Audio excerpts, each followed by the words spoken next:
Hello to you, my listener. My name is Dia. My handle is 3cloud10. In this series, my plan is to narrate to you a portion of written works by the late great Kahlil Gibran. I find his words as he weaves his story like a song. It is very much melodic in nature to me, as he works his pen along the warp and weft of the page to create, from his mind to paper, the story material. Much of the work I plan to play out will be from the public domain. I may add a few quotes from others and some writings of my own. All commentary is from yours truly. I will continue to work through the sections of Mr. Gibran's book. Depending on the work, sections will have other names, as in essays, parables, poetry, or chapters. This audiobook is my way of reaching out to the world, but also to impart a little bit of magic from the beauty of thought he wrote into words on paper. I will start this run with his book, The Madman, his parables and poems. Therefore, I will finish the steps Mr. Gibran started to change words he wrote on paper into sound, into air, and into thought again. Let's begin. You ask me how I became a madman. It happened thus. One day, long before many gods were born, I woke from a deep sleep and found all my masks were stolen. The 7 masks I have fashioned and worn in 7 lives. I ran maskless through the crowded streets, shouting, "Thieves! Thieves! The cursed thieves!" Men and women laughed at me, and some ran to their houses in fear of me. And when I reached the marketplace, a youth standing on a housetop cried, "He is a madman."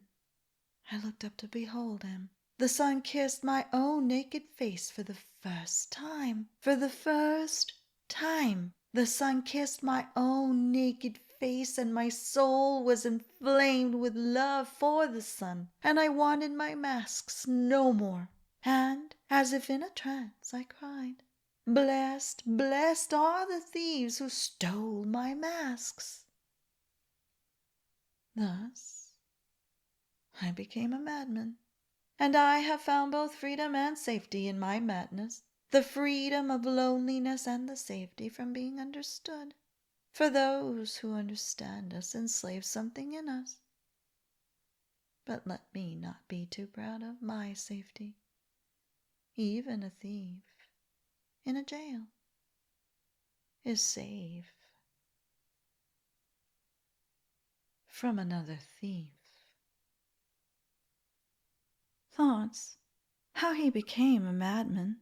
Interesting introduction. He brings up the number 7, a wide-ranging symbol for many ideas and spectrums in philosophy, religion, psychology, and chance. And what of the unmasking? First it was a curse, then it was a blessing, when he realized he didn't have to hide behind it. It could mean, frankly, that he decided to view his life subjectively instead of objectively.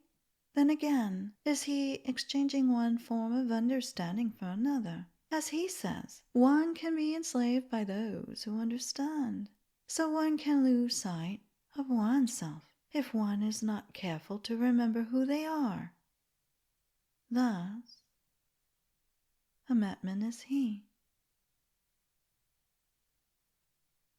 In the ancient days, when the first quiver of speech came to my lips, I ascended the holy mountain and spoke unto God, saying, "Master, I am thy slave. Thy hidden will is my law, and I shall obey thee for evermore." But God made no answer, and like a mighty tempest passed away. And after 1,000 years I ascended the holy mountain and again spoke unto God, saying, "Creator, I am thy creation. Out of clay hast thou fashioned me, and to thee I owe mine all." And God made no answer, but like 1,000 swift wings passed away. And after 1,000 years I climbed the holy mountain and spoke unto God again, saying, "Father, I am thy son. In pity and love thou hast given me birth, and through love and worship I shall inherit thy kingdom." And God made no answer, and like the mist that veils the distant hills, he passed away. And after 1,000 years I climbed the sacred mountain and again spoke unto God, saying, My God, my aim and my fulfillment, I am thy yesterday, and thou art my tomorrow. I am thy root in the earth, and thou art my flower in the sky. And together we grow before the face of the sun. Then God leaned over me, and in my ear whispered words of sweetness. And even as the sea that enfoldeth a brook that runneth down to her, he enfolded me. And when I descended to the valleys and the plains, God was there also. This prose expresses to me, in 261 words, the passage of over 4,000 years of the speaker's inner growth, and in that time, the evolution of who God is to the speaker and who the speaker is supposed to be to God changed from one of servitude to one of awareness of oneself, to one of how oneself relates to others, and then finally, how one is with the one. Who is the speaker? Is it the madman? My friend, I am not what I seem. Seeming is but a garment I wear, a care-woven garment that protects me from thy questionings and thee from my negligence. The I in me, my friend, dwells in the house of silence, and therein it shall remain forevermore, unperceived, unapproachable. I would not have thee believe in what I say, nor trust in what I do. For my words are naught but thy own thoughts and sound, and my deeds thy own hopes and action. When thou sayest, the wind bloweth eastward, I say, aye, it doth blow eastward. For I would not have thee know that my mind doth not dwell upon the wind, but upon the sea. Thou canst not understand my seafaring thoughts, nor would I have thee understand. I would be at sea, alone. When it is day with thee, my friend, it is night with me. Yet even then I speak of the noontide that dances upon the hills, and of the purple shadows that steals its way across the valley. For thou canst not hear the songs of my darkness, nor see my wings beating against the stars. And I fain would not have thee hear or see. I would be with night, alone. When thou ascendest to thy heaven, and I descend to my hell, even then thou callest to me across the unbridgeable gulf, my companion, my comrade, and I call back to thee, my comrade, my companion, for I would not have thee see my hell. The flame would burn thy eyesight, and the smoke would crowd thy nostrils, and I love my hell too well to have thee visit it. I would be in hell, alone.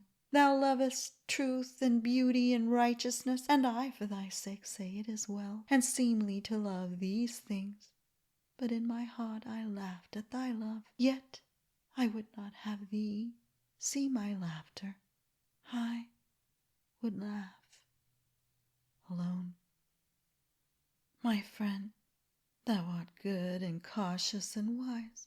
Nay, thou art perfect, and I too speak with thee wisely and cautiously. And yet I am mad, but I mask my madness. I would be mad alone. My friend, thou art not my friend, but how shall I make thee understand? My path is not thy path, yet together we walk, hand in hand. So what do you think the madman in this prose, my friend, is trying to say?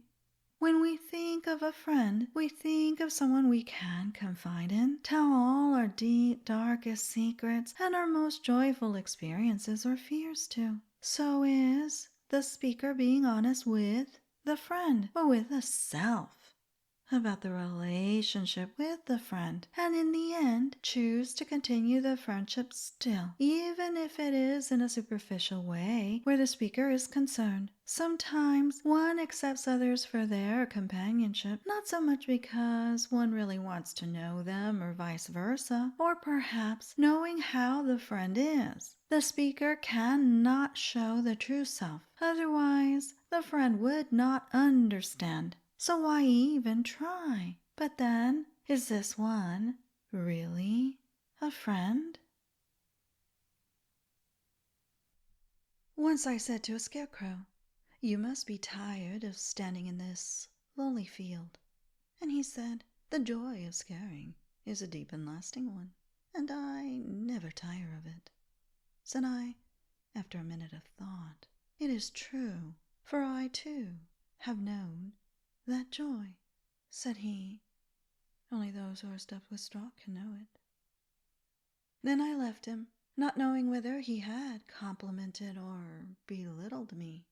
A year passed, during which the scarecrow turned philosopher, and when I passed by him again, I saw 2 crows building a nest under his hat. In this short prose, The Scarecrow, I find Mr. Gibran has a sense of humor. Don't you agree? Sometimes, when I read his work, I will find a hidden smirk in them. I could almost see his lips pursing as he writes his words. Perhaps a madman is scary, but when it is a mad philosopher, well, who knows what you may find hidden under his hat.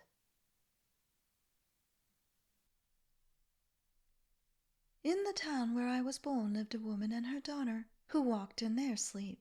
One night, while silence enfolded the world, the woman and her daughter, walking yet asleep, met in their mist-veiled garden.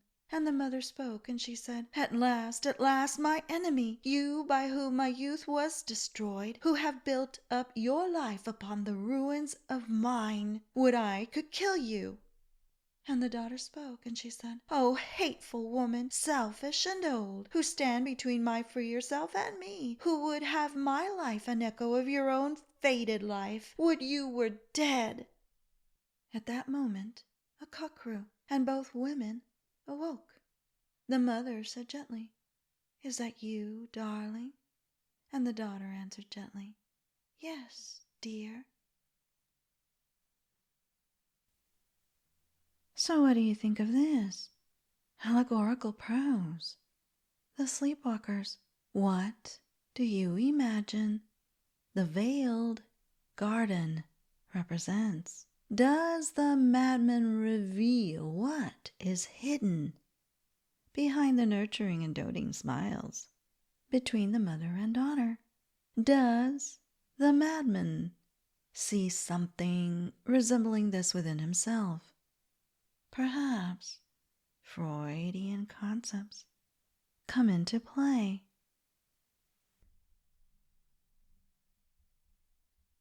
One day there passed by a company of cats a wise dog, and as he came near and saw that they were very intent and heeded him not, he stopped. Then there arose in the midst of the company a large grave cat, and looked upon them and said, "Brethren, pray ye, and when ye have prayed again and yet again, nothing doubting, verily then it shall rain mice."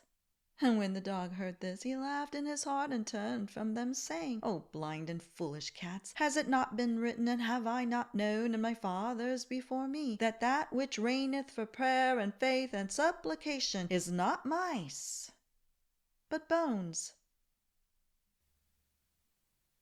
It was hard to recount the wise dog, because I so much wanted to laugh, trying to put voice to the dog in a way that he could not be denied, yet rendering it light-hearted in nature. Again, the sense of humor of the author comes through in the retelling, and I hope I did a decent job of it, enough to get a laugh even at my own expense, possibly. Notwithstanding, what is the point the madman is trying to make? How wise are we when we focus on our own perceptions of what is right in our own minds, and not on reality, when it is universally present. Fun, wasn't it? Upon a lonely mountain there lived two hermits who worshipped God and loved one another. Now these two hermits had one earthen bowl, and this was their only possession. One day an evil spirit entered into the heart of the older hermit, and he came to the younger and said, "It is long that we have lived together. The time has come for us to part. Let us divide our possessions." Then the younger hermit was saddened, and he said, "It grieves me, brother, that thou shouldst leave me. But if thou must needs go, so be it." And he brought the earthen bowl and gave it to him, saying, "We cannot divide it, brother. Let it be thine." Then the older hermit said, "Charity I will not accept. I will take nothing but mine own. It must be divided." And the younger one said, "If the bowl be broken, of what use would it be to thee or to me? If it be thy pleasure, let us rather cast a lot." But the older hermit said again, "I will have but justice and mine own, and I will not trust justice and mine own to vain chance. The bowl must be divided." Then the younger hermit could reason no further, and he said, "If it be indeed thy will, and if even so thou wouldst have it, let us now break the bowl." But the face of the older hermit grew exceedingly dark, and he cried, "O thou cursed coward, thou wouldst not fight." What do you suppose the madman is trying to reason with himself in this story? The two hermits? I found it interesting on many levels. Why did the author choose these characters and vocation? To explain it, what does the bowl represent? What about the evil spirit? Once there lived a man who had a valley full of needles. And one day the mother of Jesus came to him and said, "Friend, my son's garment is torn, and I must needs mend it before he goeth to the temple. Wouldst thou not give me a needle?" And he gave her not a needle, but he gave her a learned discourse on giving and taking, to carry to her son before he should go to the temple.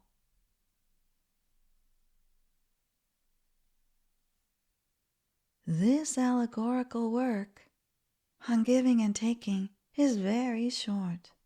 It is 4 sentences long. I think I have spent more time trying to understand what the author meant by the story. Do you find it interesting, the play on the word need? Why a man with a valley full of needles, not sheep, and a woman who needs a needle to sew a rent garment, and who that garment belongs to? What does the discourse between a man who has plenty of needles in his possession, yet seems to be selfish to give one away, and a woman who has none and is asking him for one, signify? The focus is also on what the woman represents and why she needs a needle from this man to complete her errand, and who the man is by contrast, and why he hoards closely to himself that which the woman needs, and yet is willing to lecture her on giving and taking as if he knows himself.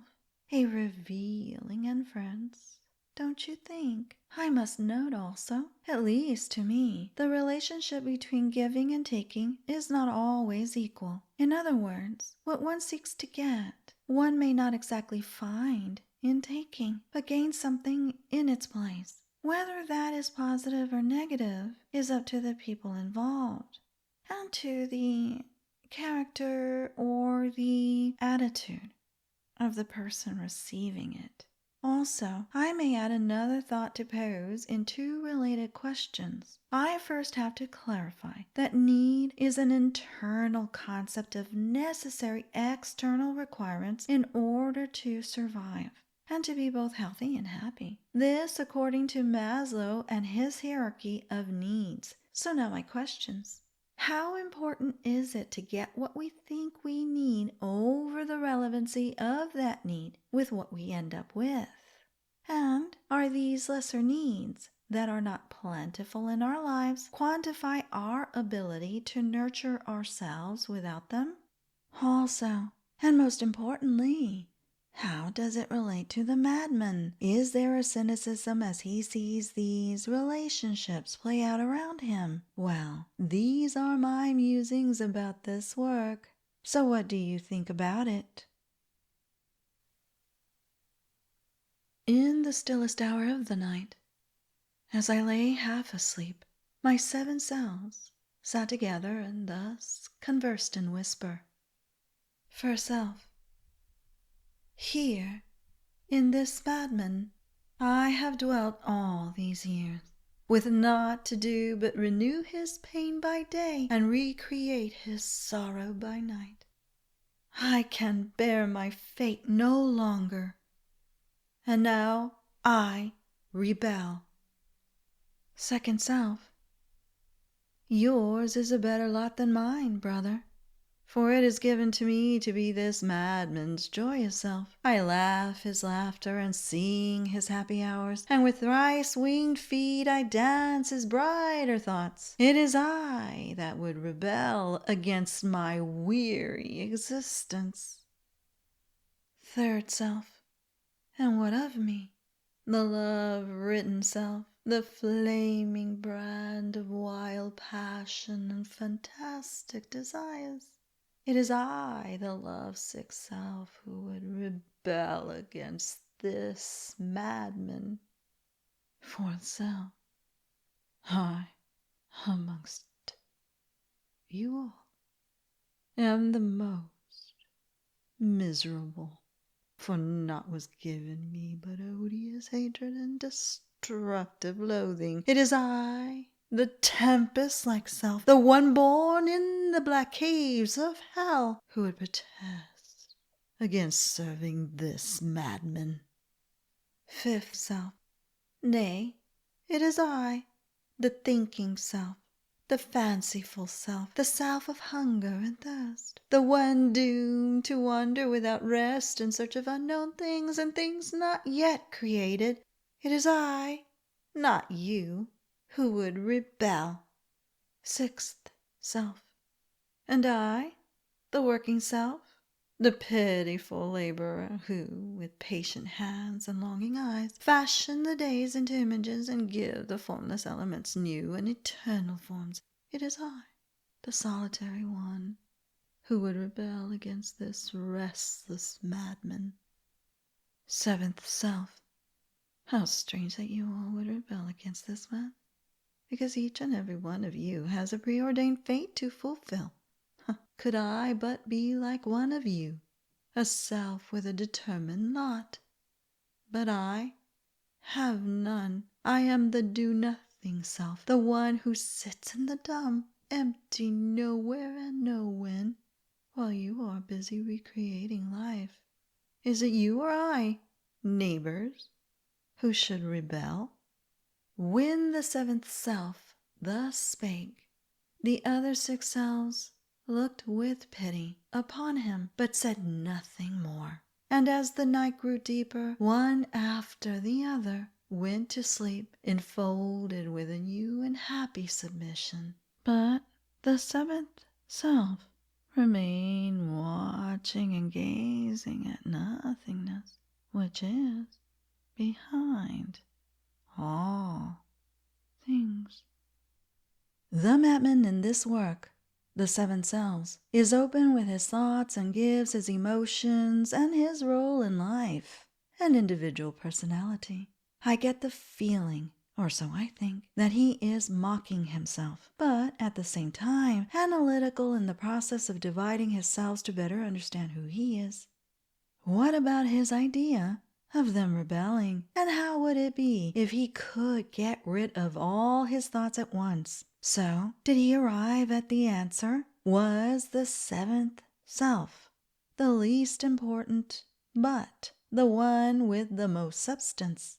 Let me add, in the introduction piece of this book, he said he was called a madman by a youth, and he accepted the role after losing the 7 masks that, as he quote, fashioned and worn, one for each of the 7 lives he had lived. The number 7 comes up again in this work, Here we see them as a separate personality of himself in the roles he lives by. So, is he alluding to the uncovering of the masks of his life to find the blessing of self-revelation? What are your thoughts? One night, a feast was held in the palace, and there came a man and prostrated himself before the prince. And all the feasters looked upon him, and they saw that one of his eyes was out, and that the empty socket bled. And the prince inquired of him, "What has befallen you?" And the man replied, "O prince, I am by profession a thief, and this night, because there was no moon, I went to rob the money changer's shop, and as I climbed in through the window I made a mistake and entered the weaver's shop, and in the dark I ran into the weaver's loom, and my eye was plucked out. And now, O prince, I ask for justice upon the weaver." Then the prince sent for the weaver, and he came, and it was decreed that one of his eyes should be plucked out. "O prince," said the weaver, "the decree is just. It is right that one of my eyes be taken, and yet, alas, both are necessary to me in order that I may see the two sides of the cloth that I weave. But I have a neighbor, a cobbler, who has also two eyes, and in his trade both eyes are not necessary." Then the prince sent for the cobbler, and he came, and they took out one of the cobbler's two eyes, and justice was satisfied. This piece, by the author War, is brilliant because it contains a lot of information to sort through. It's strategic, like a war would be, but with oneself. I have put a lot of thought into this prose, and I have a lot of questions. First of all, it lends to many ideas of flaws in character. Why, let's look at the characters in the story. The prince, the thief, the weaver, the cobbler, and by his absence, the money changer. Are they symbols that hold a deeper meaning? If we attend them, will we find the answer? Was the money changer an innocent party to the loss of the eye, or should he have, in a like kind to the weaver and the cobbler, been summoned in front of the prince to receive his sentence? Why not? Let's see if this makes sense, and follow the stream of thought. For the mind is an interesting place to view such things, when you think of it like a madman. Seeing how the scenario played out in the story, a few innocent people are blamed for the loss of the thief's eye, but why not the money changer? Was he not who the thief wanted to rob from in the first place? Was it not also his fault that the thief entered the wrong shop? Yet he is absent from any blame. We can also guess the levels of influence amongst the characters and as a group. And does this lend creed to how justice is served to them by the prince who is the most influential under the circumstances? Right? Interesting. When we see things in ways of taking from one party to benefit another, or better yet benefit the one in denial, it is also interesting on how the piece is called war, and how it is distinguished by side and decisions that are not necessarily based on truth, as if one is having war with oneself. The author uses the eye quite effectively here. Why does one lose sight of the truth and deny in the justice? Denial can be unseen in mind, can't it? Can one view the way this war plays out in one's head over stressful matters, over serious mistakes? Are reasons really innocent, or are they ignorant reasons? Is blame accepted for a deed? And so, taking the story into account, is justice really served when both the thief who is to blame for his mistakes and the cobbler, who shouldn't be, lose an eye to the one who weaves an excuse and the other who is left unseen, the money changer, and by default, the wielder of justice, the prince, who remains ignorant in the process, but was always present from the beginning? What are your insights? Let me provide you with what is an unrelated puzzle piece and see if you pick up on something to consider in making up your mind about it. In the Odyssey, written by Homer, Odysseus fights the Cyclops and stabs his eye out. Odysseus doesn't tell the Cyclops his real name. Rather, he says his name is Udeus. And when the other Cyclops ask him who stabbed his eye out, he answers, Udeus. It is quite a wicked piece to this puzzle in trying to rationalize a madman's current frame of thought. And mine, for that matter. And it lends perspective, if you figure it out. A fox looked at his shadow at sunrise and said, I will have a camel for lunch today. And all morning he went about looking for camels. But at noon he saw his shadow again, and he said, a mouse will do.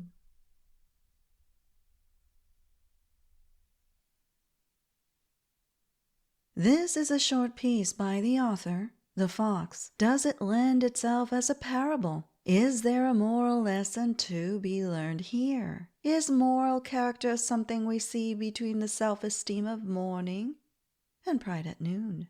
Or is the piece an allegory for how the author perceives and conceives time as a virtuous teacher? Does the madman have these overly optimistic expectations at the beginning of the morning, only to see his efforts dwindle at its close? You decide. Once there ruled in the distant city of Wirani a king who was both mighty and wise, and he was feared for his might and loved for his wisdom. Now, in the heart of that city was a well, whose water was cool and crystalline, from which all the inhabitants drank, even the king and his courtiers, for there was no other well. One night, when all were asleep, a witch entered the city and poured 7 drops of strange liquid into the well and said, From this hour he who drinks this water shall become mad. Next morning, all the inhabitants, save the king and his lord chamberlain, drank from the well and became mad, even as the witch had foretold. And during that day, the people in the narrow streets and in the marketplaces did not but whisper to one another, The king is mad. Our king and his lord chamberlain have lost their reason. Surely we cannot be ruled by a mad king. We must dethrone him. That evening the king ordered a golden goblet to be filled from the well, and when it was brought to him, he drank deeply and gave it to his lord chamberlain to drink. And there was great rejoicing in that distant city of Wirani, because its king and its lord chamberlain had regained their reason.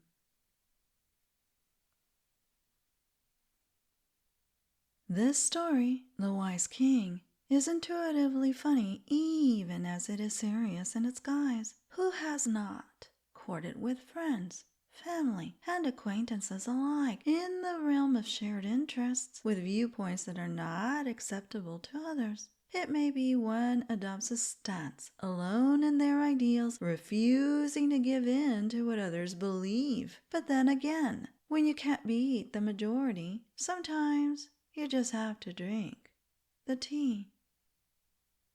Such is the thinking of a madman.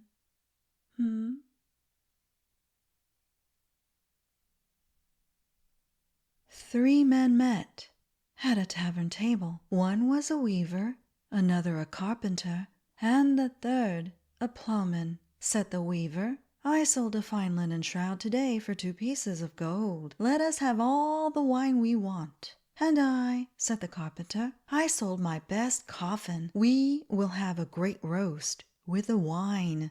I only dug a grave, said the plowman, but my patron paid me double. Let us have honey cakes too. And all that evening the tavern was busy, for they called often for wine and meat and cakes, and they were merry. And the host rubbed his hands and smiled at his wife, for his guests were spending freely. When they left, the moon was high, and they walked along the road singing and shouting together. The host and his wife stood in the tavern door and looked after them. "Ah," said the wife, "these gentlemen, so free-handed and so gay! If only they could bring us such luck every day! Then our son need not be a tavern keeper and work so hard. We could educate him, and he could become a priest." So what do you think about this work? Ambition? I have questions. What is the meaning of ambition? Would you say all the characters in the story are ambitious? Are the characters' work in the story related? How? Do you see a steering of meaning through the hidden symbols? Are they a vehicle to a dead end? Is this entire story a controlled metaphor from work to death? Are we peering into the cynical side of the madman's idea of it? I see a saucy sarcasm in the work indeed. What about you?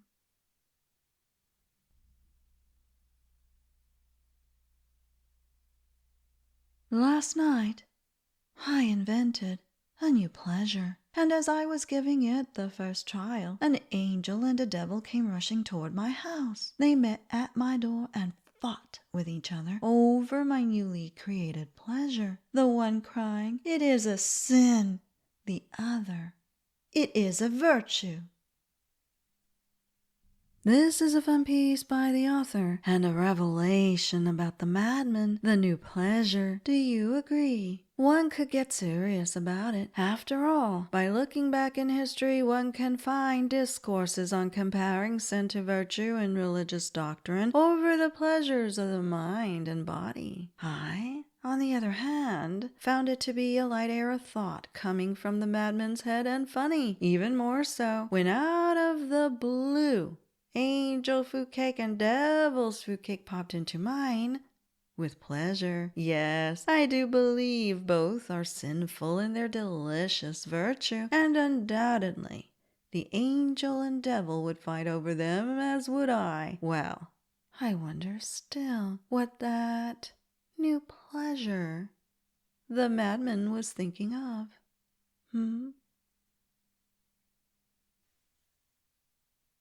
3 days after I was born, as I lay in my silken cradle, gazing with astonished dismay on the new world round about me, my mother spoke to the wet nurse, saying, "How does my child?" And the wet nurse answered, "He does well, madame. I have fed him 3 times, and never before have I seen a babe so young yet so gay." And I was indignant, and I cried, "It is not true, mother, for my bed is hot, and the milk I have sucked is bitter to my mouth, and the odor of the breast is foul in my nostrils, and I am most miserable." But my mother did not understand, nor did the nurse, for the language I spoke was that of the world from which I came. And on the 21st day of my life, as I was being christened, the priest said to my mother, "You should indeed be happy, madame, that your son was born a Christian." And I was surprised, and I said to the priest, "Then your mother in heaven should be unhappy, for you were not born a Christian." But the priest, too, did not understand my language. And after 7 moons, one day a soothsayer looked at me, and he said to my mother, "Your son will be a statesman and a great leader of men." But I cried out, "That is a false prophet, for I shall be a musician, and not but a musician shall I be."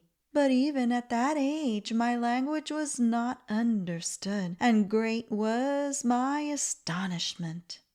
And after 33 years, during which my mother and the nurse and the priest have all died, the shadow of God be upon their spirits, the soothsayer still lives. And yesterday I met him near the gates of the temple, and while we were talking together, he said, "I have always known you would become a great musician, even in your infancy I prophesied and foretold your future. And I believed him, for now I too have forgotten the language of that other world. In this story, The Other Language, we see the speaker taking us through time as a babe goes from infancy to adulthood. If only babes could talk, what would they say? Do you think the author was thinking the same thing when he wrote this story? Was he using his imagination to peer into a babe's mind to try to help the madman understand his emotional state? Or maybe see something else in the babe's eye, unknowing about himself that is not found as an adult. What are your ideas as far as how the madman perceives it? And do you think a connection to the quote-unquote other world means something? Once, when I was living in the heart of a pomegranate, I heard a seed saying, "Some day I shall become a tree, and the wind will sing in my branches, and the sun will dance on my leaves, and I shall be strong and beautiful through all the seasons." Then another seed spoke and said, "When I was as young as you, I too held such views, but now that I can weigh and measure things, I see that my hopes were vain." And a third seed spoke also, "I see in us nothing that promises so great a future." And a fourth said, "But what a mockery our life would be without a greater future." Said a fifth, "Why dispute what we shall be, when we know not even what we are?" But a sixth replied, "Whatever we are, that we shall continue to be." And a seventh said, "I have such a clear idea how everything will be, but I cannot put it into words." Then an eighth spoke, and a ninth, and a tenth, and then many, until all were speaking, and I could distinguish nothing for the many voices. And so I moved that very day into the heart of a quince, where the seeds are few and almost silent. Perhaps the madman was reflecting on his youth and what he thought he would grow up to be. In this story, The Pomegranate. An unsettled mind, especially about the future, can be quite daunting for anyone when they are young. He was likely remembering what may have played out in his head at that time, the worries, the expectation of what the future would hold. And is it so much different now? So many questions with no answers, hidden within the confines of his heart and mind. It is no wonder the madman would rather not think about it too much, nor listen to the voices in his head. Don't you think? In my father's garden there are 2 cages. In one is a lion, which my father's slaves brought from the desert of Nineveh. In the other is a songless sparrow. Every day at dawn the sparrow calls to the lion, "Good morrow to thee, brother prisoner." As I read this short prose, The 2 Cages, I think it can be considered a parable. Is it teaching the madman something? The madman is contrasting large and small animals. Why do you think he imagines them? Is there a problem he is trying to break free from? Can it be that dealing with the problem still leads him nowhere? He's also comparing the animals as well, right? For the lion is bound to his cage as the songless sparrow. Does it matter the size of the prison? It is still a prison, no matter how strong or weak one is. 3 ants met on the nose of a man who was asleep in the sun, and after they had saluted one another, each according to the custom of his tribe, they stood there conversing. The first ant said, "These hills and plains are the most barren I have known. I have searched all day for a grain of some sort, and there is none to be found." Said the second ant, "I too have found nothing, though I have visited every nook and glade. This is, I believe, what my people call the soft, moving land where nothing grows." Then the third ant raised his head and said, "My friends, we are standing now on the nose of the supreme ant, the mighty and infinite ant, whose body is so great that we cannot see it, whose shadow is so vast that we cannot trace it, whose voice is so loud that we cannot hear it, and he is omnipresent." When the third ant spoke thus, the other ants looked at each other and laughed. At that moment the man moved, and in his sleep raised his hand and scratched his nose, and the three ants were crushed.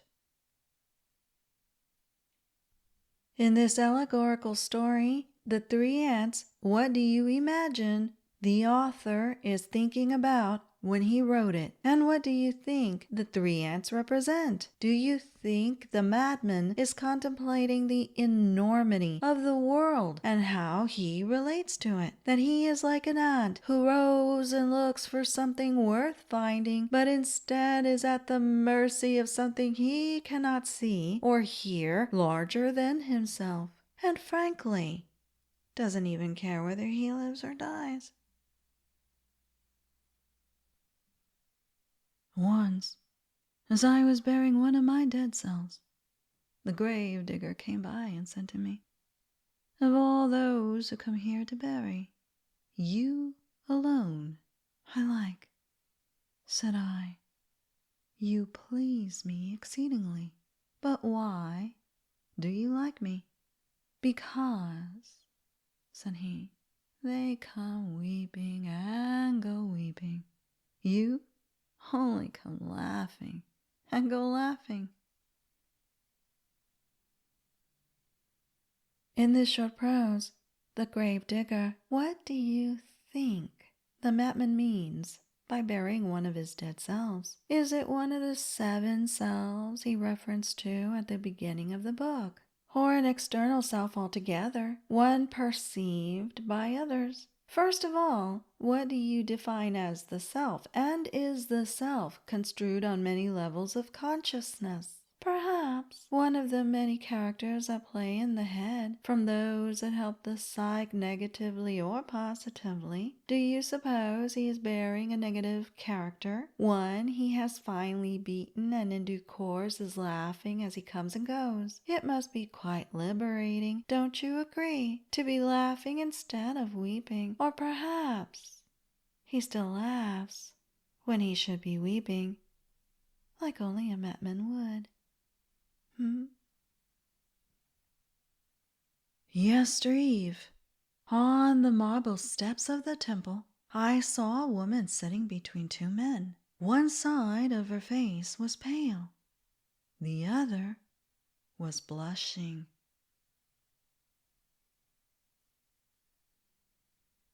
This very short 2-line piece, On the Steps of the Temple, is captivating, isn't it? Why do you suppose the author would use this projection of a woman with one pale cheek and one blushing, sitting between 2 men on the steps of a temple? Are they symbols? How do you think this relates to the madman? Is the temple setting significant? Is there a truth the madman is trying to come to terms with? Or maybe he observed a woman between 2 men and came up with this little story to entertain himself.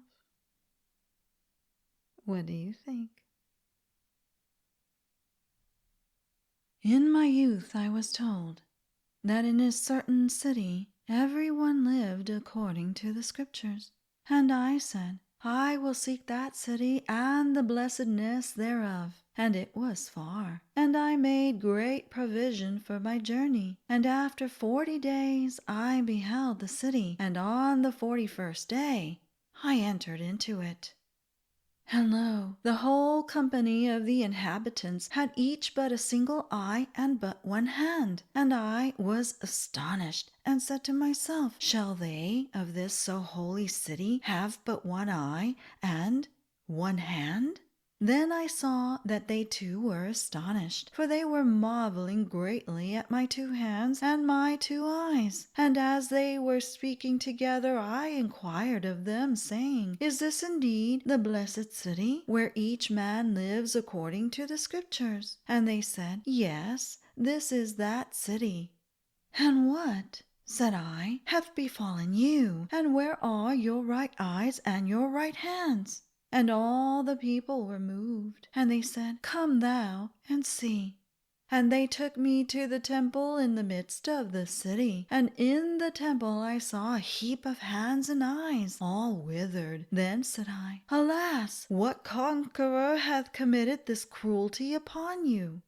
And there went a murmur amongst them, and one of their elders stood forth and said, this doing is of ourselves. God hath made us conquerors over the evil that was in us. And he led me to a high altar, and all the people followed. And he showed me above the altar an inscription graven, and I read, if thy right eye offend thee, pluck it out and cast it from thee. For it is profitable for thee that one of thy members should perish, and not that the whole body should be cast into hell. And if thy right hand offend thee, cut it off and cast it from thee. For it is profitable for thee that one of thy members should perish, and not that thy whole body should be cast into hell. Then I understood, and I turned about to all the people and cried, hath no man or woman among you two eyes or two hands? And they answered me, saying, no, not one. There is none whole, save such as are yet too young to read the Scripture and to understand its commandment. And when we had come out of the temple, I straightway left that blessed city, for I was not too young, and I could read the Scripture. This story, The Blessed City, is righteously devilish, isn't it? How many of us have questioned the wise words to live by in Scripture, trying to understand the meaning without getting too literal? In this case, it seems, the madman's imagination ran away with him, trying to comprehend the words, and very wisely he ran away from them too. One can be convinced to live with whatever regret there is, if it means preserving the whole, even if one will have to face up to the inevitable eventually. What are your thoughts? The good God and the evil God met on the mountain top. The good God said, good day to you, brother. The evil God did not answer, and the good God said, you are in a bad humor today. Yes, said the evil God, for of late I have been often mistaken for you, called by your name, and treated as if I were you, and it ill pleases me. And the good God said, but I too have been mistaken for you, and called by your name. The evil God walked away, cursing the stupidity of man. This is a curious piece by the author, the good God and the evil God, because we see the only one upset about being called good is the evil God, while the good God doesn't think much about being called evil. Why do you think this is so? And how does it relate to the madman? Can one confuse good for evil and vice versa? Or perhaps he curses himself for thinking it. What are your insights?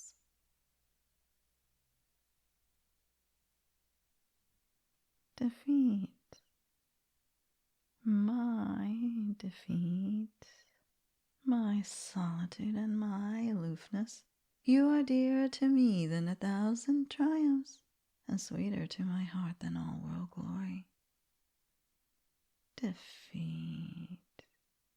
My my self-knowledge and my defiance. Through you I know that I am yet young and swift of foot, and not to be trapped by withering laurels. And in you I have found aloneness, and the joy of being shunned and scorned.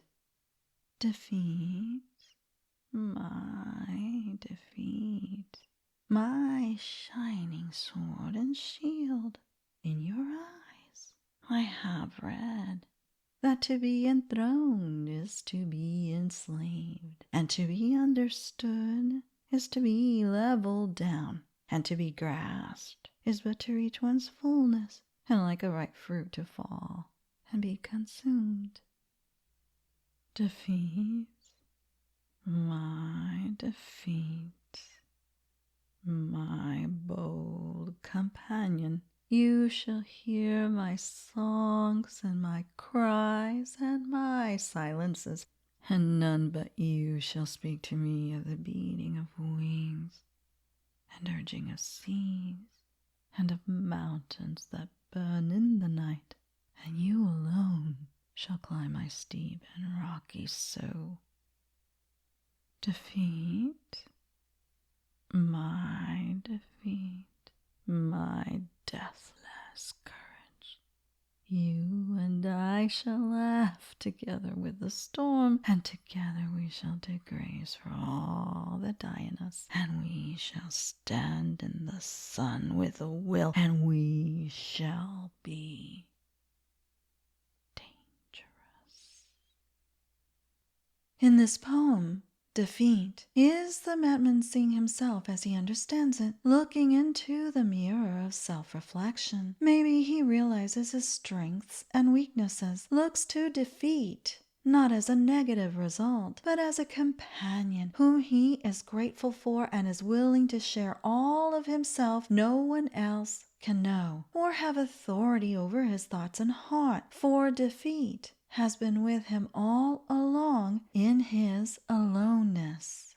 Defeat shows him his strengths by his faults that he carries and must bury, and in doing so he walks away in laughter.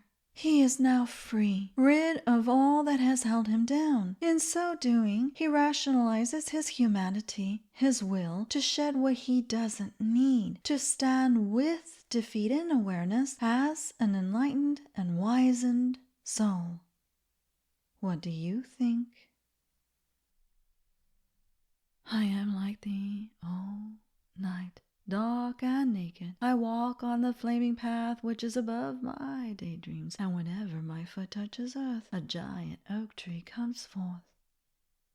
Nay, thou art not like me, O madman, for thou still lookest backward to see how large a footprint thou leavest on the sand. I am like thee, O night, silent and deep, and in the heart of my loneliness lies a goddess in childbed, and in him who is being born, heaven touches hell. Nay, thou art not like me, O madman, for thou shudderest yet before pain, and the song of the abyss terrifies thee. I am like thee, O night, wild and terrible, for my ears are crowded with cries of conquered nations and sighs for forgotten lands. Nay, thou art not like me, O madman, for thou still takest thy little self for a comrade, and with thy monster self thou canst not befriend. I am like thee, O night, cruel and awful, for my bosom is lit by burning ships at sea, and my lips are wet with blood of slain warriors. Nay, thou art not like me, O madman, for the desire for sister spirit is yet upon thee, and thou hast not become alone unto thyself. I am like thee, O night, joyous and glad, for he who dwells in my shadow is now drunk with virgin wine, and she who follows me is sinning mirthfully. Nay, thou art not like me, O madman, for thy soul is wrapped in the veil of sevenfolds, and thou holdest not thy heart in thine hand. I am like thee, O night, patient and passionate, for in my breast 1,000 dead lovers are buried in shrouds of withered kisses. Yea, madman, art thou like me? Art thou like me? And canst thou ride the tempest as a steed, and grasp the lightning as a sword? Like thee, O night, like thee, mighty and high, and my throne is built upon heaps of fallen gods, and before me too pass the days to kiss the hem of my garment, but never to gaze at my face.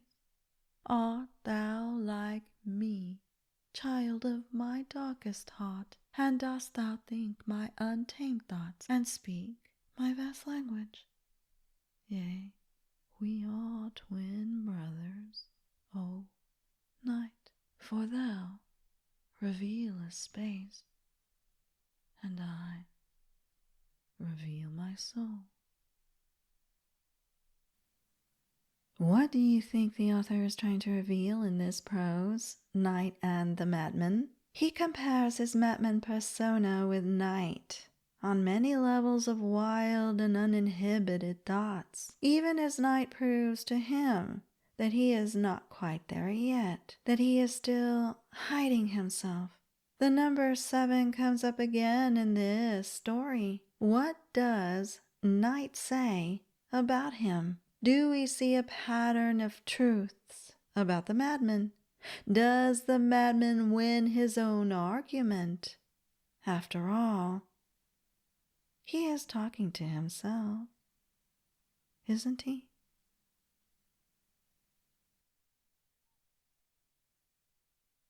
I have seen a face with 1,000 countenances, and a face that was but a single countenance as if held in a mold.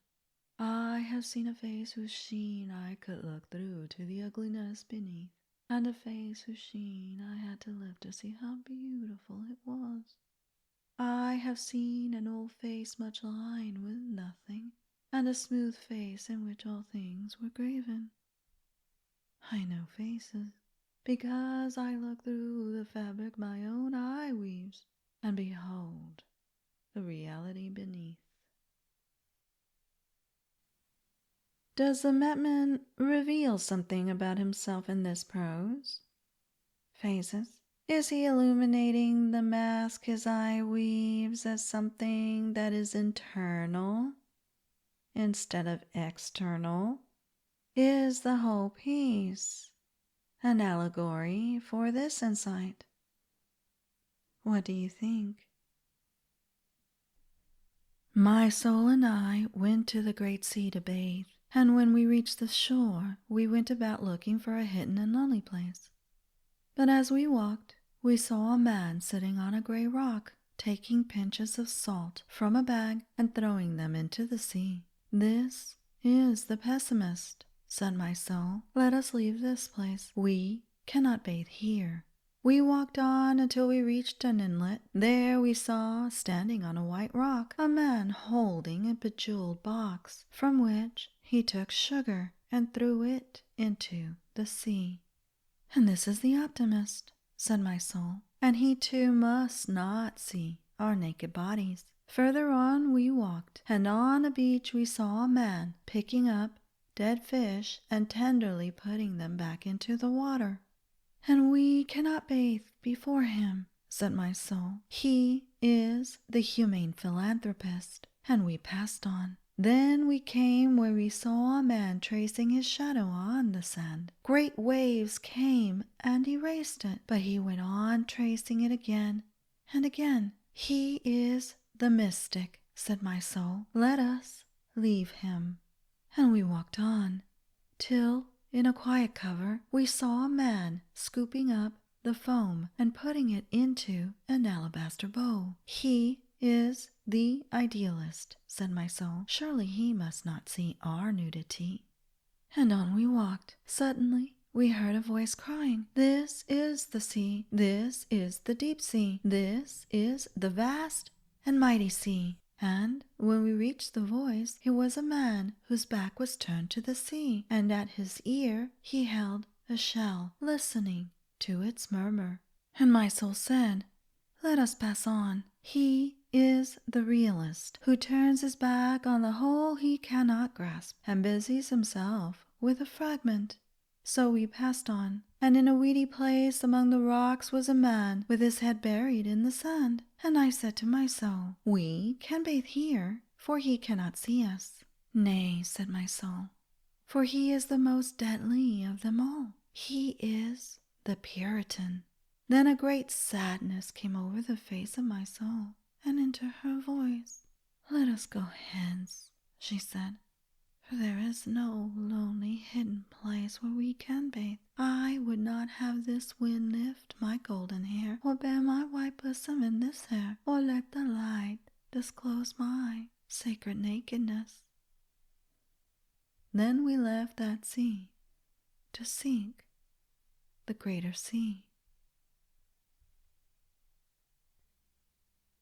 What do you perceive in this prose? The greater sea. The madman is searching for. Do you see 7 distinct ideals of the self? There is the 7 again. Or are they metaphors for self-criticism? If one is concerned with a particular mindset, does the intuition find fault in it, so as to walk away, then swim in its understanding? Which the character of the soul does exactly that. And therefore each one of those ideals were not suitable to expose herself to them. Behaviors that employ such fault in the form of symbological meaning to external forces may interfere with growth and perception in the mind. So the one may look for greater seas where there is a deeper place of contemplation and seclusion within, with no human ideals attached. What are your thoughts? I cried to men, I would be crucified. And they said, why should your blood be upon our heads? And I answered, how else shall you be exalted except by crucifying madmen? And they heeded, and I was crucified, and the crucifixion appeased me. And when I was hanged between earth and heaven, they lifted up their heads to see me, and they were exalted, for their heads had never before been lifted. But as they stood looking up at me, one called out, for what art thou seeking to atone? And another cried, in what cause dost thou sacrifice thyself? And a third said, thinkest thou with this price to buy world glory?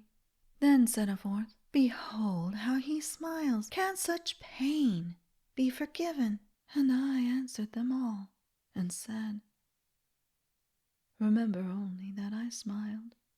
I do not atone, nor sacrifice, nor wish for glory, and I have nothing to forgive. I thirsted, and I besought you to give me my blood to drink. For what is there can quench a madman's thirst but his own blood? I was dumb, and I asked wounds of you for mouths. I was imprisoned in your days and nights, and I sought a door into larger days and nights. And now I go, as others already crucified have gone, and think not we are weary of crucifixion, for we must be crucified by larger and yet larger men, between greater earths and greater heavens.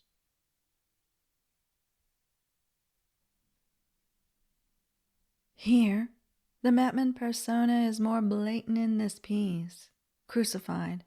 What is the author trying to define in the madman? And to the audience, is he admitting to be an agonized soul, looking for self-redemption from his inner turmoils and pain as such from a madman who finds nothing except himself in the end, his humanity in his suffering to be but the balm of his existence? Did you notice the self-revelation? In the shadow of the temple, my friend and I saw a blind man sitting alone. And my friend said, behold, the wisest man of our land. Then I left my friend and approached the blind man and greeted him, and we conversed. After a while I said, forgive my question, but since when hast thou been blind? From my birth, he answered. said I, and what path of wisdom followest thou? Said he, I am an astronomer. Then he placed his hand upon his breast, saying, I watch all these suns and moons and stars. In this piece, The Astronomer, I see poetic prose, plain and simple, beautiful. Does the author wonder what a blind man sees, what he knows deeper still, in the vast place of the inner universe of his heart and mind, versus someone who can see the external world? And if so, provide the madman character and understanding he is already beginning to define for himself. What are your thoughts?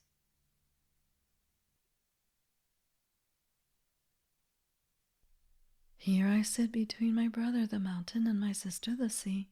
We three are one in loneliness, and the love that binds us together is deep and strong and strange. Nay, it is deeper than my sister's depth and stronger than my brother's strength, and stranger than the strangeness of my madness.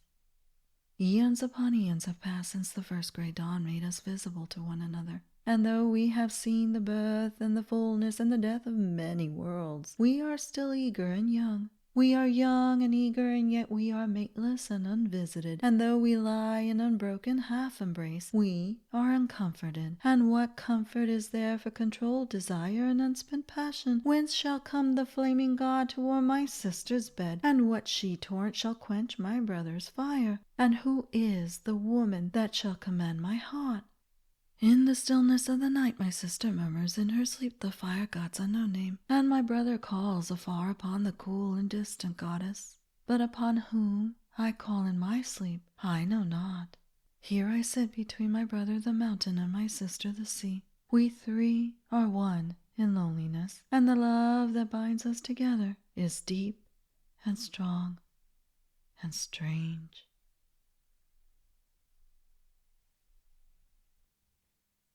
I find this prose to be very moving. What does the author in this work, The Great Longing, reveal about the madman? Is it the longing for a mate to love and be loved? Does this feeling overpower him as he tries to understand his maddened self? Does he see a correlation between the greatness of the mountain and the sea and his loneliness? Is he consoled by the imagined loneliness they each endure in the search for a beloved of their own? Or is the mountain and the sea just a projection of himself, the height and depth of his longing and pain? After all, who doesn't know the idiom?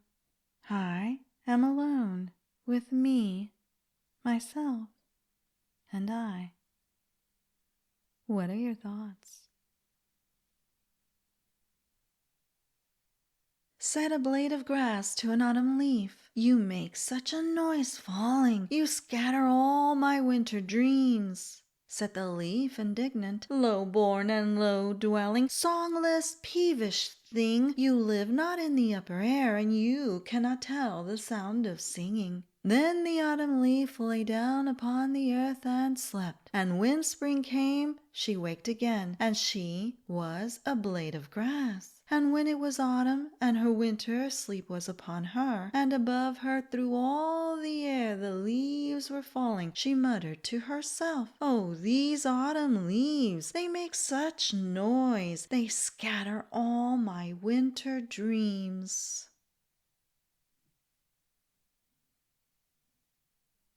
So do you pick up on a moral in this piece? Said a blade of grass. Is this a parable for Pride and Prejudice? What do you think? How? Why can't a madman contemplate on such things in such ways? Said the eye one day, "I see beyond these valleys a mountain veiled with blue mist. Is it not beautiful?" The ear listened, and after listening intently a while, said, "But where is any mountain? I do not hear it." Then the hand spoke and said, "I am trying in vain to feel it or touch it, and I can find no mountain." And the nose said, "There is no mountain, I cannot smell it." Then the eye turned the other way, and they all began to talk together about the eye's strange delusion, and they said, "Something must be the matter with the eye." In this story, the eye, what do you suppose the author is trying to relate from the madman's mind? Here we see three senses disagreeing with the eye: the ear that hears, the hand that feels, and the nose that smells. Of the five senses, which one is missing? Why, I think the author has a dry sense of humor as a way to entertain himself as he seeks to understand the mindset of the madman by not trusting what his eyes alone show him, but rather he listens to all his senses while remaining silent. What have you figured out? Once there lived in the ancient city of Afkar two learned men who hated and belittled each other's learning, for one of them denied the existence of the gods, and the other was a believer. One day the two met in the marketplace, and amidst their followers they began to dispute and to argue about the existence or the non-existence of the gods, and after hours of contention, they parted. That evening, the unbeliever went to the temple and prostrated himself before the altar and prayed the gods to forgive his wayward past. And the same hour, the other learned man, he who had upheld the gods, burned his sacred books, for he had become an unbeliever. This parable, The Two Learned Men, is interestingly thought-provoking, isn't it? Perhaps the author arrived at the same conclusion I did. Taking a quote from John Ruskin makes this piece quite clear to me. What we think, or what we know, or what we believe, is in the end of little consequence. The only thing of consequence is what we do. Does the madman find this as ironic as I do? What about you? When my sorrow was born, I nursed it with care and watched over it with loving tenderness. And my sorrow grew like all living things, strong and beautiful and full of wondrous delights. And we loved one another, my sorrow and I, and we loved the world about us, for sorrow had a kindly heart, and mine was kindly with sorrow. And when we conversed, my sorrow and I, our days were winged and our nights were girdled with dreams, for sorrow had an eloquent tongue, and mine was eloquent with sorrow. And when we sang together, my sorrow and I, our neighbors sat at their windows and listened, for our songs were deep as the sea, and our melodies were full of strange memories. And when we walked together, my sorrow and I, people gazed at us with gentle eyes and whispered in words of exceeding sweetness. And there were those who looked with envy upon us, for sorrow was a noble thing, and I was proud with sorrow. But my sorrow died like all living things, and alone I am left to muse and ponder. And now, when I speak, my words fall heavily upon my ears, and when I sing my songs, my neighbors come not to listen. And when I walk the streets, no one looks at me. Only in my sleep I hear voices saying in pity, "See, there lies the man whose sorrow is dead." In this piece, When My Sorrow Was Born, the author twists sorrow into an irony of character. Sorrow is made to be like a lover and a friend, a cherished part of the madman, whom people love to see and hear as he imparted his words and songs. The madman was proud and happy to be in sorrow's company, and he saw people appreciate him more in his sorrowful state. So did the madman identify himself with sorrow? And when sorrow finally left him, did he know himself? How did people perceive him? And when my joy was born, I held it in my arms, and stood on the housetop shouting, "Come ye, my neighbors, come and see, for joy this day is born unto me. Come and behold this gladsome thing that laugheth in the sun." But none of my neighbors came to look upon my joy, and great was my astonishment. And every day for 7 moons I proclaimed my joy from the housetop, and yet no one heeded me, and my joy and I were alone, unsought, and unvisited. Then my joy grew pale and weary, because no other heart but mine held its loveliness, and no other lips kissed its lips. Then my joy died of isolation, and now I only remember my dead joy in remembering my dead sorrow. But memory is an autumn leaf that murmurs a while in the wind, and then is heard no more. In this piece, "And when my joy was born," the author continues with the introspection he sought with the work "When my sorrow was born," doesn't he?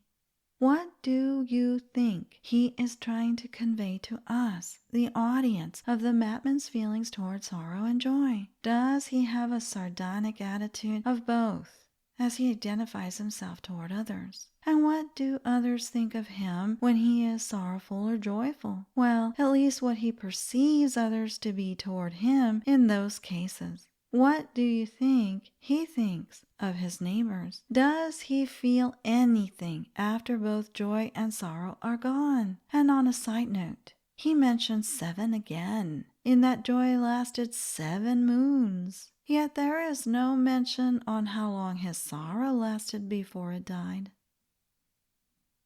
God of lost souls, thou who art lost amongst the gods, hear me. Gentle destiny that watches over us, mad, wandering spirits, hear me. I dwell in the midst of a perfect race, I, the most imperfect. I, a human chaos, a nebula of confused elements. I move amongst finished worlds, peoples of complete laws and pure order, whose thoughts are assorted, whose dreams are arranged, and whose visions are enrolled and registered. Their virtues, O God, are measured, their sins are weighed, and even the countless things that pass in the dim twilight of neither sin nor virtue are recorded and catalogued.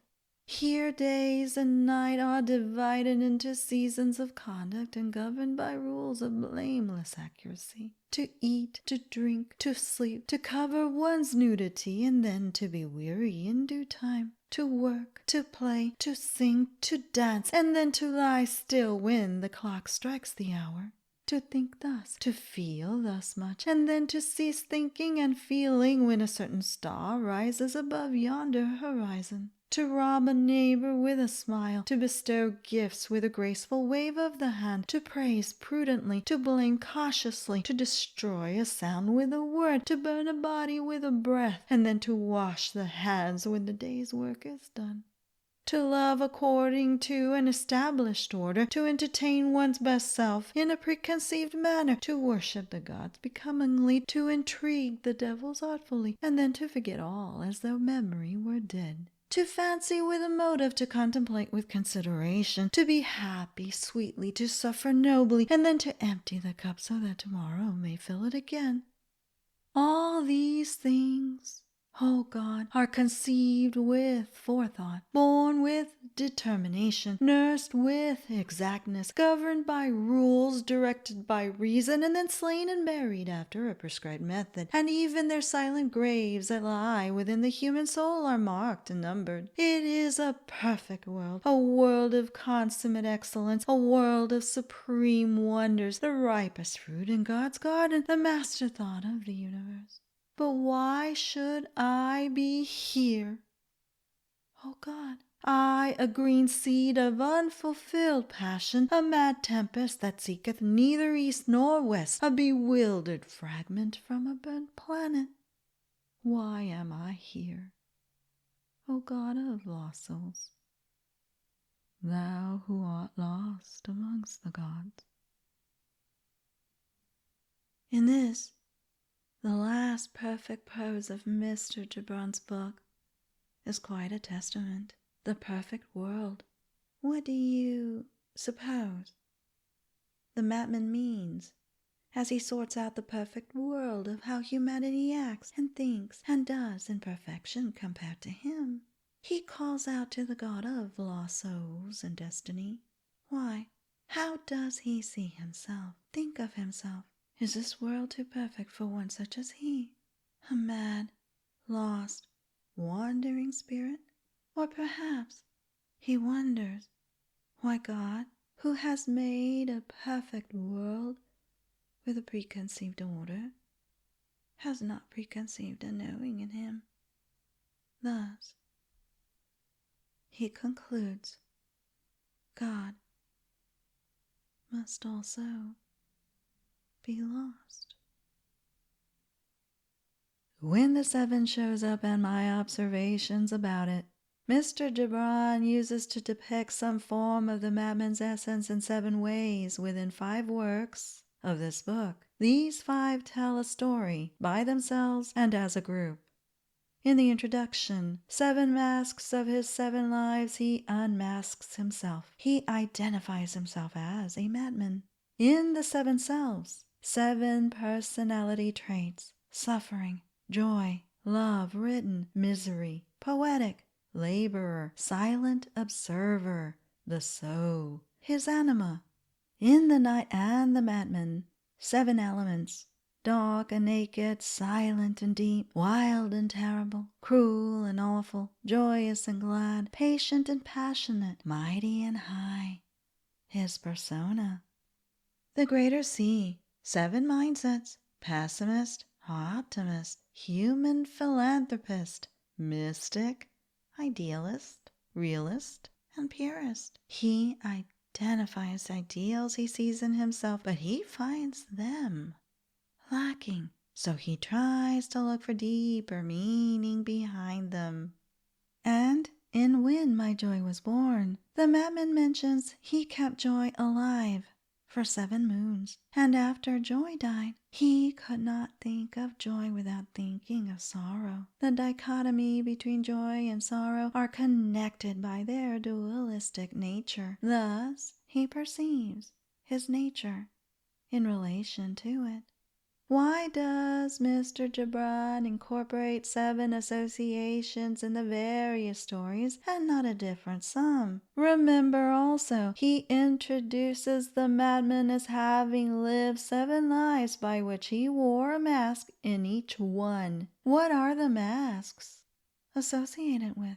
We gather from his personal observations of people and how he compares to them with the God of lost souls in the perfect world. He wants to know why he exists when he is an imperfect human in chaos. We know Mr. Gibran was a devout Catholic, and we can assume he knew of the book of Proverbs, chapter 9, verse 1. This proverb introduces wisdom personified and the 7 pillars that make it up. What are the 7 pillars? Other readings in various forms of the Bible can outline what we think are associated with those pillars.